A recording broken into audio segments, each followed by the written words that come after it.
سلام دوستان عزیز، خوش آمدید به یکی از آموزش‌های دیگر برنامه اکسل. در این آموزش می‌خوایم به ادامه آموزش‌های قبلی که ما در قسمت اکسپورت بخش PDF اکسپرس خوانده بودیم که میتونستیم با دو فرمت PDF اکسپرس فایل ما را ذخیره بکنیم. امروز از قسمت چنج فایل تایپ درس امروز ما رو شروع می‌کنیم. چنج فایل تایپ یعنی میتونیم نوعیت فایل ما را از این قسمت تعویض بکنیم، تغییر بدیم.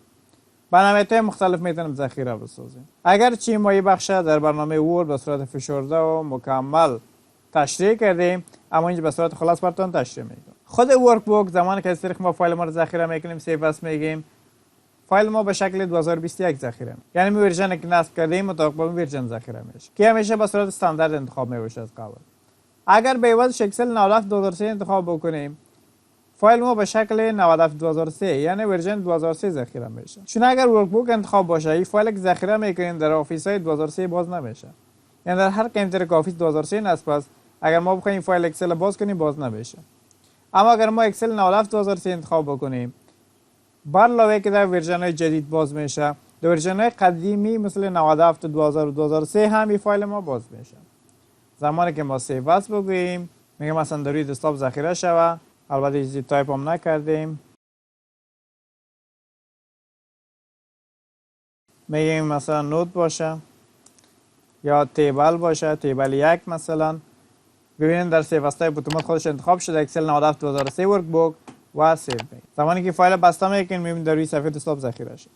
ما اینجا فایل اکسل دیگه هم داریم. ببینید شکل از اینا با اینا تفاوت میکنه. چرا؟ چنین فایل ها به شکل با نوعیت 2021 ذخیره شده به ورژنش، اما به این ورژن 2003. اگر بالاش توقف هم بکنیم، تایپ ما رو چی میگه؟ مایکروسافت اکسل 97 2003 ورکشیت. اما اگر بالای اینا توقف بکنیم، فقط در قسمت تایپ نوشته میشه مایکروسافت اکسل ورکشیت. زمانی که را باز بکنیم، میتونیم میره پس به 2021 تبدیل هم بکنیم. میریم به فایل، اینفو، کانورت و اوکی. و باز باید سیو هم بگیم تا تغییرات اخیر ما ذخیره شود. میگیم سیو. حالا که این فایل ما رو میبینیم، شکلش با این فایل دیگه مشابه شده. چنین هم دیگه نوعیتش شد 90 2021. نه تنهایی ما میتونیم با فرمت های دیگه هم ذخیره بکنیم. به خاطر ذخیره فرمت های دیگه باز هم میریم به اکسپورت و چنج فایل تایپ که مثل اوپن داکومنت سپرید شیت داریم که هر شده به صورت مجزا ذخیره کنیم، به صورت شیت‌های متفاوت داشته باشیم. تمپلیت است به شکل فایل پیش فرض ذخیره بکنه که اینا در برنامه ورد به صورت واضح تشریح کردیم که تمپلیت چی وظیفه داره. و مایکرو انیبل ورک بوک است. ما در قسمت ویو اینجا گزینه داریم به نام ماکرو. وقتی که در این قسمت رسیدیم، ماکرو رو برای شما تشریح میکنیم، آموزش میدیم این گزینه را. و زمانی که ما از این گزینه اگر در داخل فایل ما استفاده بکنیم، اگر فایل ما رو به صورت عادی از این قسمت سیو بکنیم یا اگر از قسمت اکسپورت هم بریم، اگر ما انتخاب کرده باشیم گزینه ورک بوک، در صورت و زمانی که فایل بسته کنیم دوباره باز کنیم، از قسمت ماکرو استفاده که کردیم دیگه غیر فعال میشه. بخش دیگه گفتیم در برنامه ورد به صورت اساسی تمام بخش رو ما خواندیم. در اینجا فقط فشرده این بخش تدریس میکنیم و بخش تکست است. از اینجا میتونیم به شکل نوتپد فایل ما رو ذخیره بکنیم. میتونیم سیو اس بگیم، البته چیزی تایپ نکردیم. سیو اس بگیم و در اینجا میگیم مثلا در روی دسکتاپ ذخیره شد. مثلا به نام 22 سیو.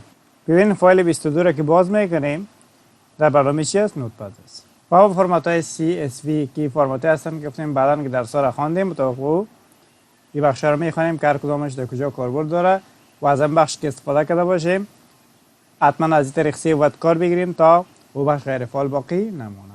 و از طریق سیو اس در فایل تایپ میتونیم به فرمت دیگه هم ذخیره کنیم. بالای سیو اس کلیک میکنیم، از این قسمت میتونیم خود ما یک فرمت انتخاب کنیم. به شکل اکسل 2021 ذخیره شود، به شکل 93 ذخیره شود، به شکل PDF ذخیره شود، XPS و یا هم حتی میتونیم به شکل وب پیج بگیم، یعنی صفحه اینترنتی. مثلا در روی صفحه دسکتاپ میگیم، مثلا به نام 33 ذخیره میکنیم، سیو میگیم. یس این فایل که به نام 33 باز میکنیم داخل صفحه اینترنت باز میشه. این کسایی که وبسایت دیزاینر هستن از این بخش استفاده میکنن و در بعضی سایت ها بعض جدول ها نیاز می باشه که در خود سایت جدول باید داشته باشه. این از طریق اکسل دیزاین داده و بعدا او رو به صفحه مربوطه در سایت مورد نظر لینک میکنن. برای پابلش داریم، از طریق پابلش میتونیم پابلش تو براوزر بیای ساین این بگوییم و در حافظه خود اینترنت در ون درایو فایل ما رو ذخیره بکنیم. بعد از چندین حافظه ابری دیگر کلوز میتونیم صفحه اکسل بسته بکنیم، اما فایل اکسل باز باقی میمونه. و اکاونت اینجا میتونیم ما از قسمت آفیس دمز رنگ صفحه رو مشخص کنیم که کالرفول باشه، رنگه باشه، دارک گری باشه، صفحه متاریک باشه، بلک باشه، کاملا صفحه اکسل سیاه باشه، وایت باشه، اکثر قسمتاش به رنگ سفید است. میگیم نمو کالرفول باشه. و ساین بازم قبلا گفتیم میتونیم از طریق در سایت مایکروسافت در صورت که اکانت داشته باشیم داخل شیم و فایل ما رو در اونجا ذخیره بکنیم. و همچنان در همین قسمت اکانت مشاهده کرده میتونیم که آفیس ما اکتیو است یا نیست و کدام ورژنش است. میگه پروداکت اکتیویتد مایکروسافت LTSC پروفشنال پلاس 2021. فیدبک در اینجا میتونیم که بعضی از در صورت به اینترنت دسترسی داشته باشیم با شرکت مایکروسافت فیدبک بدیم، بعضی مشکلاتی که در آفیس ما میبینیم یا در برنامه اکسل رو میتونیم با اونا در میان بگذاریم. و بخش آپشن در اخیر میخونیم. زمانی که برنامه اکسل درسش تمام کردیم در اخیر بود بخش آپشن میخونیم. امید است درس امروز به خوشتون آمده باشه. ویدیو ما لایک بکنین، چنل ما هم سابسکرایب بکنین و زنگوله رو فشار بدین تا ویدیو جدید که آپلود میکنیم اونا رو هم مشاهده بکنین.